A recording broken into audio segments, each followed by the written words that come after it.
క్రైస్తవులాడు అందరికీ. గత ఒక 4 నెలల క్రితం నాకు నైట్ 1 గంట సమయంలో నడుము నొప్పి లేచింది. ఆ సమయంలో అన్నయ్య నేను ఫోన్ చేసి ప్రేయర్ చేయించుకున్నాను. ఆ తర్వాత ఒక హాఫ్ అన్ అవర్ తర్వాత కూడా వామిటింగ్స్ అన్నీ జరిగినాయి. కానీ ఇంకా నడుము నొప్పి తగ్గలేదు. మళ్ళీ అన్నయ్యకి ఫోన్ చేశాను, సరే ఓపిక పట్టు అని చెప్పిండు. ఆ నైట్ 3 గంటల వరకు కూడా చాలా అసలు కూర్చోలేకపోతున్నా, పండుకోలేకపోతున్నా. ఆదిత్య హాస్పిటల్ పోయిన తర్వాత వాళ్ళు స్కానింగ్ ఇట్లా చూసేసి నీకు కిడ్నీలో రాళ్ళు వచ్చాయని చెప్పారు. 0.6 ఉన్నదని చెప్పిండు. మళ్ళీ వెంబటి ఆ రోజు సాయంత్రం 4 గంటలకు అన్నయ్యకు మళ్ళీ ఫోన్ చేసి, అన్నయ్య నాకు ఇట్లా కిడ్నీలో స్టోన్ వచ్చింది, వాళ్ళు సర్జరీ చేసుకోవాలని చెప్తుండ్రు అని చెప్పేసి అన్నయ్య నాకు రోజు నైట్ 11:30కు ఒక వాటర్ బాటిల్లో ప్రేయర్ చేయడం, వారం రోజులు తాగిన తర్వాత నేను మళ్ళీ టెస్ట్కి వెళ్ళాను. టెస్ట్కి వెళ్ళిన తర్వాత నీకు రాయి ఉంది కానీ కనబడట్లేదు అని చెప్పిండ్రు. అది నాకైతే చాలా ఆశ్చర్యకరం జరిగింది. కానీ సైజు కూడా తగ్గిందని మళ్ళీ చెప్పిండ్రు. అప్పటి నుంచి నేను మళ్ళీ మందులు వాడలేదు, అన్నయ్య ప్రే వాళ్ళని నాకు జరిగిందని నేను చాలా నమ్ముతున్నా అని చెప్పారంట. నేను అన్నాను 3 months వాళ్ళు జాబ్కి వెళ్తూ వస్తుంటే నేను అన్నాను, ఆ లెటర్ నువ్వు బయట ఎక్స్పెక్ట్ చేయొద్దు, కంపెనీలో ఎక్స్పెక్ట్ చేయని చెప్పాను. కంపెనీ ఏమంది ముందే, నువ్వు మా దగ్గర ఎక్స్పెక్ట్ చేయొద్దు, బయట ఎక్స్పెక్ట్ చేసుకో అని చెప్పిందంట. 3 months తర్వాత నేను చెప్పాను, దేవుడు నాకు చెప్పాడు, నువ్వు బయట ఎక్స్పెక్ట్ చేయొద్దు, కంపెనీ దగ్గర ఎక్స్పెక్ట్ చేయని. విన్నోళ్ళకి ఎలా ఉంటుంది, ఇంకా కంపెనీ ఏమో మా దగ్గర రాకని చెప్పింది, ఈ అన్న ఏమో నువ్వు ఆ కంపెనీ దగ్గరికి వెళ్ళు, బయట వెళ్ళకని అన్నాడు. వాళ్ళకి ఆల్రెడీ ఒక మిరకల్ అయింది, దేవుడు నాకు చెప్పిన ప్రవచనం నెరవేర్చబడిందని. కాబట్టి వాళ్ళు ఏం చేశారంటే తెలివిగా నేను ఏ రోజు ఆ ప్రవచనం చెప్పానో ఆ రోజు రాసుకున్నారు ఆ ప్రొఫెసీ బుక్లో. కొంతమంది ఉన్నారు నాకు తెలిసిన వాళ్ళు, నేను చెప్పిన ప్రతి ప్రవచనం రాసుకొని అవి ఎప్పుడు నెరవేర్చబడంగానే నాకు కాల్ చేస్తారు, అన్న ఈరోజు ఫలానా టైంకి ఫలానా నువ్వు ప్రవచనం చెప్పావు, అది నెరవేర్చబడిందని. వావ్. అయితే 1 month పోయింది, 2 months పోయింది. వ్యక్తి కంపెనీకి వెళ్ళి అడిగారంట, ఇట్లా ఎక్స్పెక్ట్ చేస్తున్నారు మీ దగ్గర నుంచే. ఆయన అన్నాడంట, అది మేము దాదాపు 3 ఏళ్ళు అవుతుంది, ఎవరికి ఆ లెటర్ ఇవ్వట్లేదు, ఎవరికి మేము సపోర్ట్ చేయట్లేదు అని కంపెనీ అన్నదంట. ఎన్ని ఇయర్స్ అవుతుందంట? 3 years నుంచి ఎవరికి మేము సపోర్ట్ చేయట్లేదు, మీకు ఎక్కడన్నా కావాలంటే మీరు బయట అలాంటి లెటర్స్ కానీ ఆ సపోర్ట్ తెచ్చుకోండి అని అంట ఆ మేనేజర్. నేనేమో ఇలా చెప్పాను, వాళ్ళకేమో టైం దగ్గరకు వస్తా ఉంది. మళ్ళీ అడిగారంట. అడిగితే సరే నేను హయ్యర్ అఫీషియల్స్ని అడుగుతాను, నేను చేయలేనిది కంపెనీ హెడ్ ఆఫ్ ద డిపార్ట్మెంట్ని అడగాలి, నేను బ్రాంచ్ మ్యాన్, మీకు హెడ్ లీడర్ని అంతే అని. ఆయన ఏం చేశారంట, హెడ్ ఆఫ్ ద డిపార్ట్మెంట్కి మొత్తం ఇలా ఈ వ్యక్తి ఇలా పర్మిషన్ అడుగుతున్నారు, మన కంపెనీ నుంచి సపోర్ట్ అడుగుతున్నాడు అని అంటే ఆయన 1 week టైం తీసుకున్నాడంట, 10 days టైం తీసుకున్నాడంట. 15 days అంటే 2 weeksలో ఒక మెయిల్ వచ్చిందంట ఈయనకి. ఏం మెయిల్ తెలుసా? 3 years బ్యాక్ మేము ఏదైతే ఆపామో 3 years తర్వాత నీ కొరకు ఇప్పుడు మేము తెరుస్తున్నామని చెప్పారంట.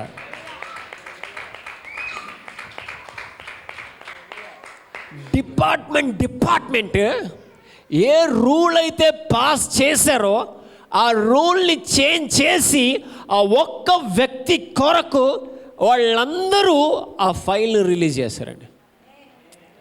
వాళ్ళకి ఫ్యూజులు ఎగిరిపోయాయి. మీరు చెప్పిన ప్రవచనం నేను రాసుకున్నాను. ఏ కంపెనీ అయితే మేము సపోర్ట్ చేయమన్నారో ఆ కంపెనీయే వాళ్ళ రూల్స్ మార్చుకొని నీ ఒక్కరి కొరకు మేము దిగొచ్చామో నీకు హెల్ప్ చేస్తామన్నారంట. Do you think that every Sunday I'm telling jokes? మనం వాక్యాన్ని పాటించాలా లేదా? అర్థము చేసుకోవాలా లేదా? పరిగెత్తాలా లేదా? మై గాడ్, కంపెనీ రూల్స్ని మార్చాడు దేవుడు ఒక్క ప్రవచనానికి. హెడ్ ఆఫ్ ద డిపార్ట్మెంట్ అందరూ దిగొచ్చారు ఒక్కరి కొరకు. ఒకరోజు నేను ఒక ప్రొఫెసీ గిఫ్ట్ గురించి చెప్పానే లేదా? ప్రవచనము దానంతట అదే మార్గాన్ని సృష్టించుకొని నెరవేర్చబడ్డానికి పరిగెత్తుకుంటూ వెళ్తుందని. I don't know who will prophesy, I don't know when I prophesy. ఒకవేళ దేవుడు నాకు ఒక ప్రవచనం ఇచ్చాడు అనుకో, నా ప్రవచనానికి నువ్వు మార్గం తెరవాల్సిన అవసరం లే, నా ప్రవచనమే నీ ద్వారా మార్గమును తెరిపిస్తుంది. నువ్వు ఎంత వంకర టింకర్ ఉన్నా ఒకవేళ ప్రవచనం వచ్చిందంటే ఆ వంకర టింకర్ని అంతా సరి చేస్తుంది ఆ ప్రవచనం. Hallelujah, hallelujah, hallelujah. That's the power of God. We don't just prophesy, we declare. Hallelujah. You should understand. అందుకే నేను అంటాను, ఎవరు ప్రవచిస్తున్నారు, ఆయన ఎన్ని విషయాలు ప్రవచించాడు, ఎన్ని సంగతులు ప్రవచించాడు, ఎంతమంది జీవితాల్లో నెరవేర్చబడ్డాయి. ఇది అర్థం చేసుకోండి. ఇది చదవమ్మా 46. దేవుడు మనకు ఆశ్రయమును దుర్గమునై ఉన్నాడు, ఆపత్కాలములలో ఆయన నమ్ముకొనదగిన సహాయకుడు. ఆపత్కాలములలో ఆయన నమ్ముకొనదగిన సహాయకుడు. నువ్వు ఆయనను కరెక్ట్గా నమ్ముకోవడం నేర్చుకో, నమ్ముకొని నిలబడటం నేర్చుకో. నేను నిలబడతాను. సమస్య వచ్చిందా, పరిగెత్తకు, ఇక్కడికి రావాలా, పరిగెత్తుకుంటూ ఎక్కడ, దేవుని మందిరంలోకి రా, కూర్చో, గడుపు. ఆ రోజు సండే కదన్నా, మై గాడ్ నీకు తాళం ఇస్తా, కావాలంటే ఇక్కడ కూర్చో, ప్రార్థన చేసుకో, భోజనం చేసుకో, ఇక్కడనే గడుపు, ఇక్కడ ప్రార్థన చేయి, వాక్యం చదువు, 1 గంట, 2 గంటలు ప్రార్థన చేయి, మళ్ళీ భోజనం చేయి, మళ్ళీ 2 గంటలు ప్రార్థన చేయి. దేవుడు ఎలా తిప్పుతాడో చూడు పరిస్థితులను నీకు అనుకూలంగా. Know the value of approaching God. దేవుని ఆశ్రయించటములో ఉన్న ఫలము తెలుసుకో. హల్లెలూయా. You should approach God. దేవుని ఆశ్రయించడం నేర్చుకో, ప్రార్థించడం, ప్రార్థనలో గడపడం నేర్చుకో. ఆయన సహాయం చేస్తాడు. ఎప్పుడంట, when you're in due season. ఎప్పుడైతే నువ్వు కరువులో ఉన్నావో, ఇబ్బందులో ఉన్నావో, దుఃఖంలో ఉన్నావో, అక్కడే లే, మోకరించు. బాధ అయిందా, అక్కడనే మోకరించు. కలవరమైందా, ఏం పర్లా, కలవరపడుతున్నావా, అప్పుడే నీ ప్రేయర్ చాలా పవర్ఫుల్. హల్లెలూయా, హల్లెలూయా. అర్థమైందా? అప్పుడే నీ ప్రేయర్ చాలా పవర్ఫుల్. చూడండి, ఆపత్కాలములో ఆయన నమ్ముకోదగిన సహాయకుడు కావున భూమి మార్పు నొందినను నడి సముద్రములలో పర్వతం మునిగినను. ఏది ఏమైనా పర్లా, నువ్వు అడిగావనుకో, అక్కడ భూకంపం వచ్చినా, అక్కడ పరిస్థితులు మారినా, పెద్ద తుఫాన్ వచ్చినా, నీ ఒక్కని కొరకు, మై గాడ్, హల్లెలూయా, అవేవి అడ్డుగా పని చెయ్యవు. హల్లెలూయా. అవి ఏవి నీకు అడ్డుగా ఉండవు. అర్థమైందా? చదువుమా.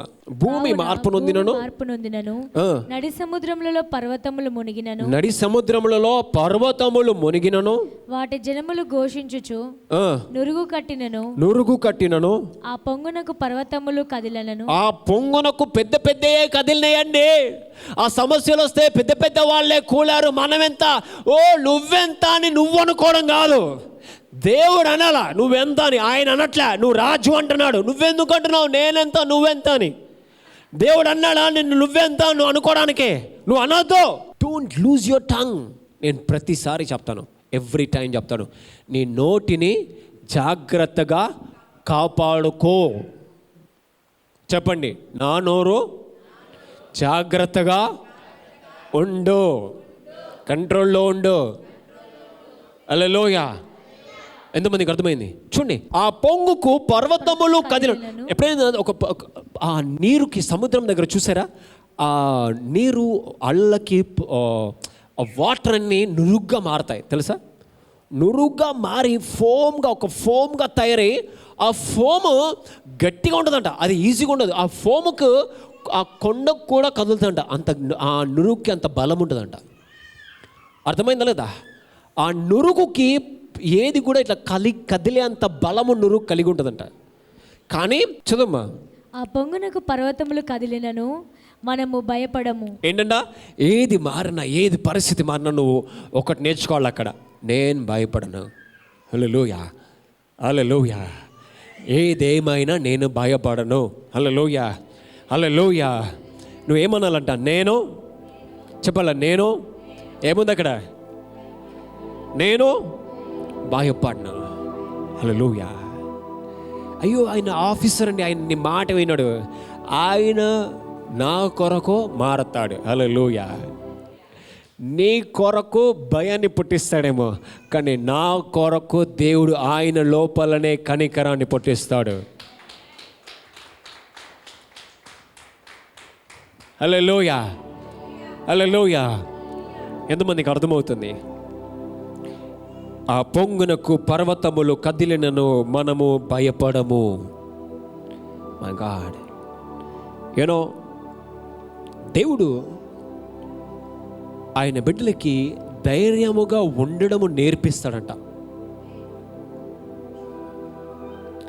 ఏం నేర్పిస్తాడంటని మళ్ళీ చెప్పండి. దేవుడు ఆయన బిడ్డలకి ధైర్యముగా ఉండటము నేర్పిస్తాడట.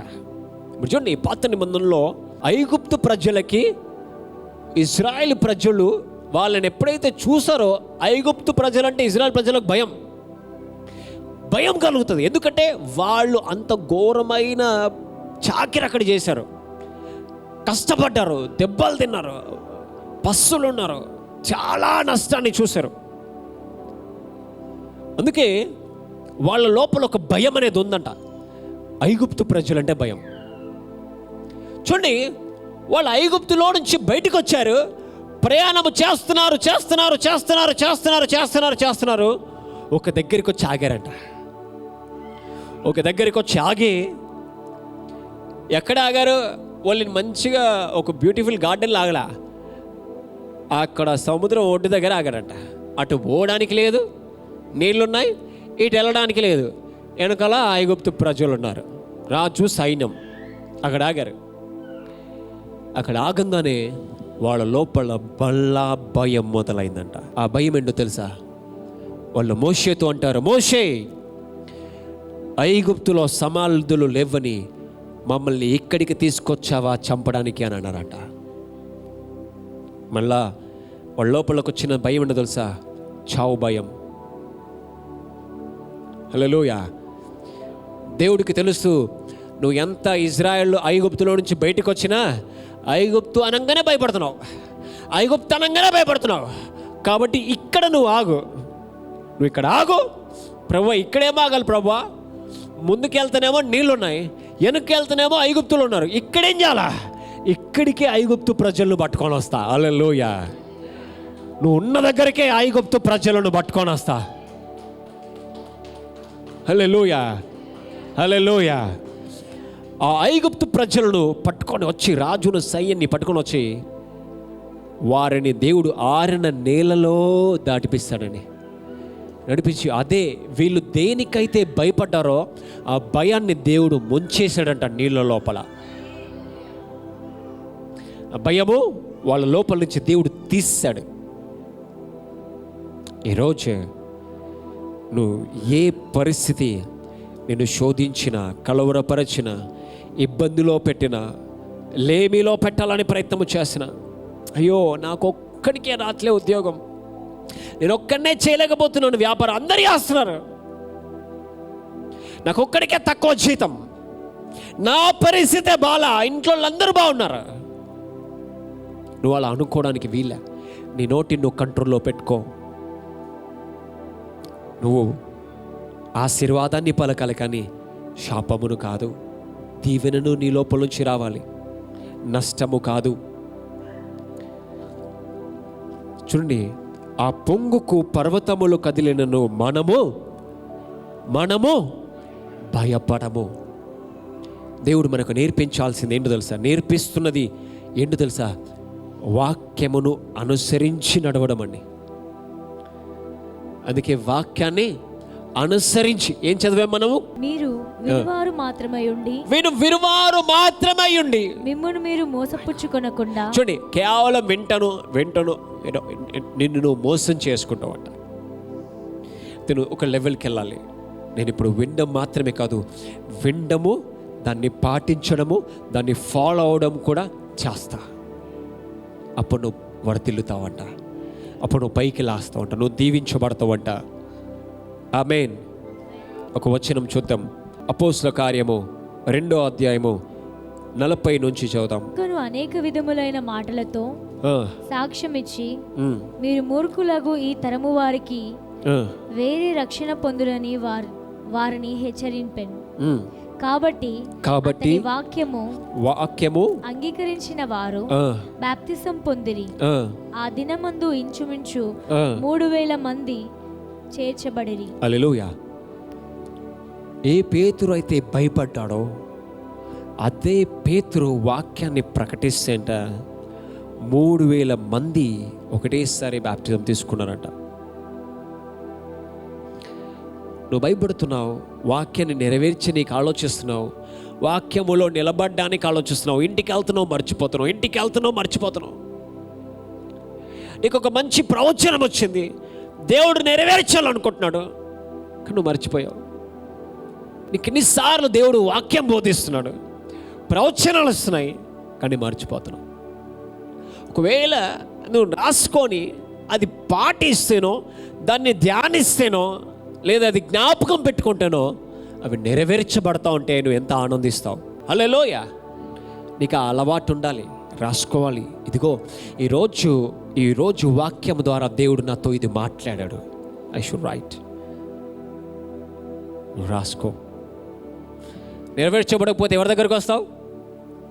అన్న మీరు ఇది చెప్పారు, ఈ ప్రవచనం చెప్పారు, నేను అడుగుతున్నాను కదా, నన్ను అడుగుమని. నువ్వు మర్చిపోతున్నావు. కానీ దేవుడే ఎదురు చూస్తున్నాడు నీ జీవితంలో గొప్ప కార్యాలు నెరవేర్చాలని. ఏ పేతురైతే భయపడ్డాడో, ఏ పేతురైతే యేసుప్రభు తెలియదన్నాడో, ఇందాక మనం చదివాము, ఏ పేతురైతే ఏడ్చాడో అదే పేతురు ప్రసంగం చేశాడు ధైర్యంగా. నాకు యేసు ప్రభు తెలుసు, ఆయన రక్షణ తెలుసుకో, ఆయనకు లోబడు అని ప్రసంగం చేశాడు. 3,000 మంది బాప్టిజం పొందుకున్నారంట ఒకటేసారి. 3,000 మంది ఇంచుమించు. చదవమ్మా.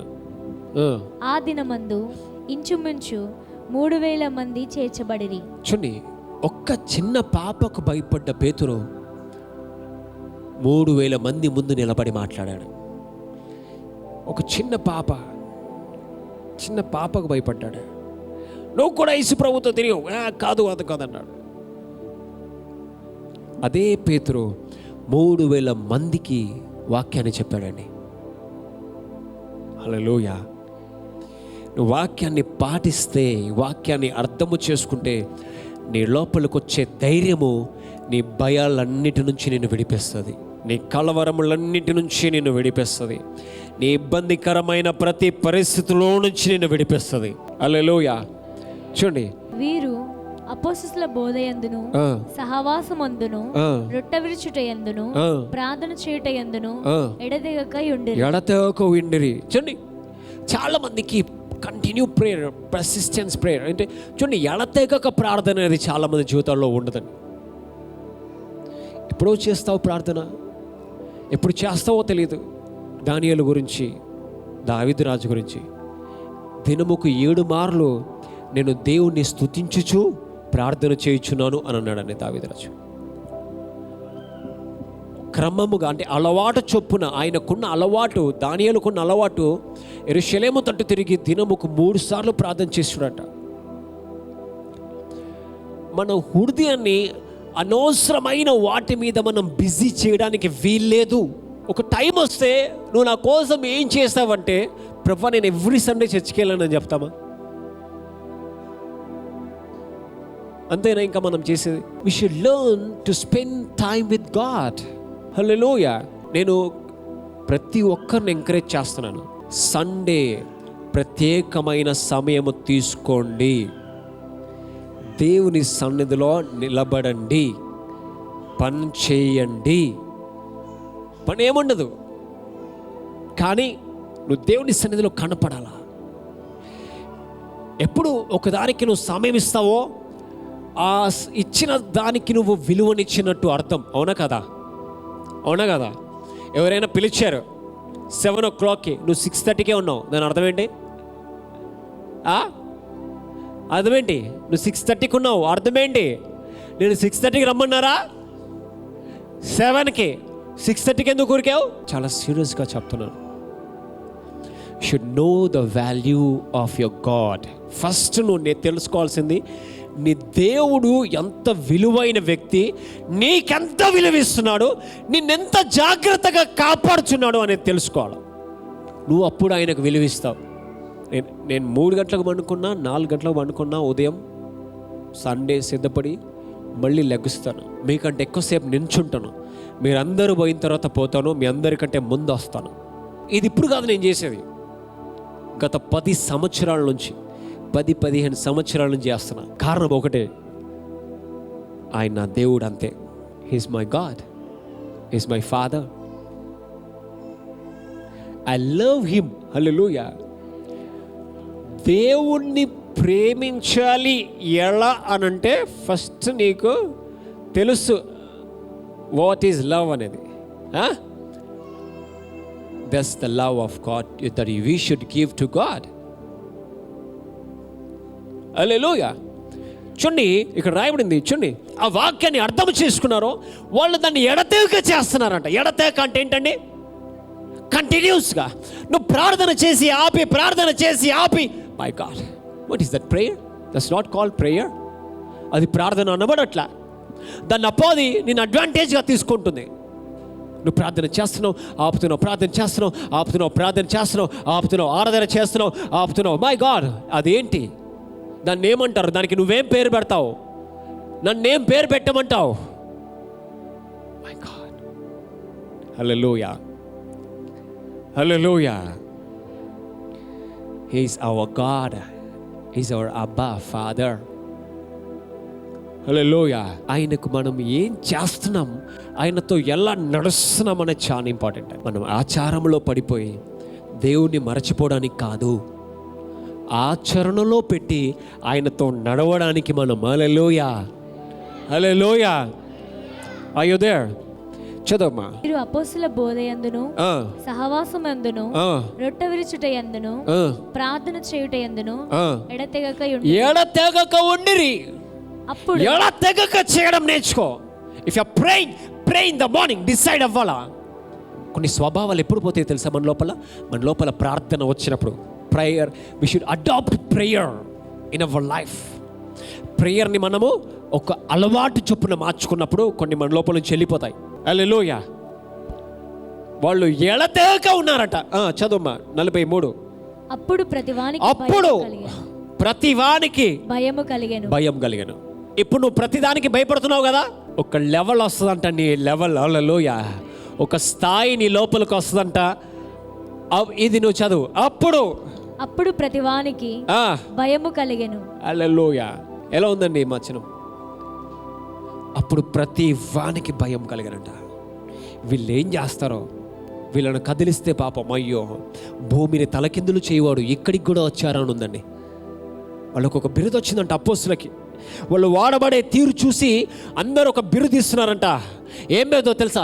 భూమిని తలకిందులు చేయవాడు ఇక్కడికి కూడా వచ్చారా అని అంటారు. నేను పరిచర్య ప్రారంభించినప్పుడు నేను అక్కడికి వెళ్ళానంటే చాలామంది ఇలా చూసేవాళ్ళు, అమ్మ ఈయన వచ్చాడరా. వాళ్ళు అంటే నన్ను చూసి వాళ్ళు భయపడి నేను చెప్పట్లే. వాళ్ళు అనుకునేవాళ్ళు ఒకసారి ఈయన దగ్గరికి వెళ్ళి ఈయన ఎక్కడ ట్రైనింగ్ చేశాడు అని అడగాలని. చాలా మంది, ఇన్ని మంది అడిగారు, ఎక్కడ ట్రైనింగ్ చేసావు? మై గాడ్, నువ్వు దేవుణ్ణి ట్రైనింగ్లో పెట్టకో, దేవుణ్ణి ఇక్కడ చూడు. ఫస్ట్ ఆఫ్ ఆల్ ఈరోజు నీకు తెలియాలి ఎలా నేను సక్సెస్ అవ్వాలి అంటే, ఇందాక మనం చదివాము, నువ్వు వాక్యాన్ని కేవలం వినడానికి మాత్రమే కాదు, వాక్యాన్ని ఆచరణలో పెట్టడానికి ప్రయత్నం చేయి. ఇక్కడ చూడండి, వాళ్ళు ఎప్పుడైతే వాక్యాన్ని అంగీకరించారో, తెలుసుకున్నారో, దాన్ని ఎడతెగక చేశారు. ఎప్పుడైతే వాళ్ళు ఎడతెగక చేశారో ప్రతి వానికి భయం పుట్టిందంట. నువ్వు భయపడనక్కర్లా. చెప్పండి, నువ్వు భయపడనక్కర్లా. నువ్వు నమ్మిన దాన్ని పాటించడం నేర్చుకో. ఫాలో అవ్వు. హల్లెలూయా, హల్లెలూయా. పేతురు భయపడ్డాడు, కానీ భయంలోనే ఆగిపోయాడా పేతురు? చెప్పండి, భయపడ్డ పేతురు భయంలో ఆగిపోయాడా? ఆగలా.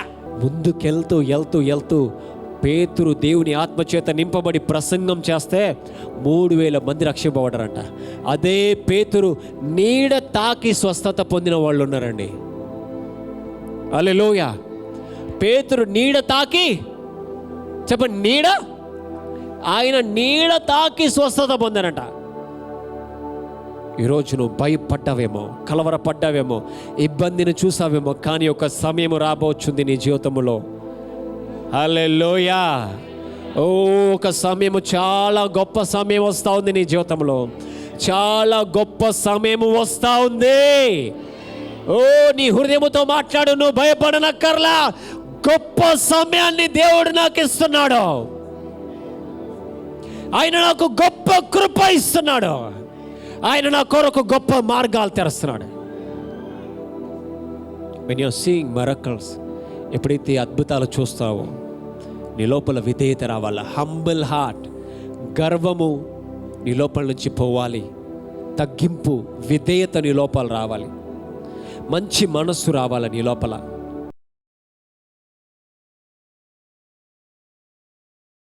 ప్రభువా నీకు వందనాలు తండ్రి. నీ బిడ్డలను ఆశీర్వదించండి. ఆ ఎముకలు, ఆ మాంసము, కండనరములు, ప్రతి అవయములో నూతన బలము కలుగునుగాక, నూతన శక్తి కలుగునుగాక. యేసు నామమున నూతన బలము, నూతన బలము, నూతన బలము, నూతన బలము. యేసు క్రీస్తు నామమున నూతన బలము, నూతన శక్తి, సంపూర్ణ స్వస్థత కలుగునుగాక. ఇప్పుడే సంపూర్ణ స్వస్థత కలుగునుగాక. ఎముకల్లో, మాంసముల్లో, కండనరముల్లో సంపూర్ణముగా స్వస్థత కలుగునుగాక యేసు నామమున. ఈ లైవ్లో ఉన్న నువ్వు స్వస్థతను పొందుకుంటున్నా. You are receiving healing. Hallelujah. ప్రభువా నీకు వందనాలు. నీ దయ చూపు, నీ కనికరం చూపు, నీ కృప చూపు. నీ సన్నిధిని తోడుగా ఉంచి బలపరచమని, వారి చింతను తొలగించి, వారి భారమును తొలగించి, వారి ఇరుకును తొలగించమని, క్షేమము నిమ్మని యేసు క్రీస్తు నామమున ప్రార్థిస్తున్నాము తండ్రి. ఆమేన్, ఆమేన్, ఆమేన్.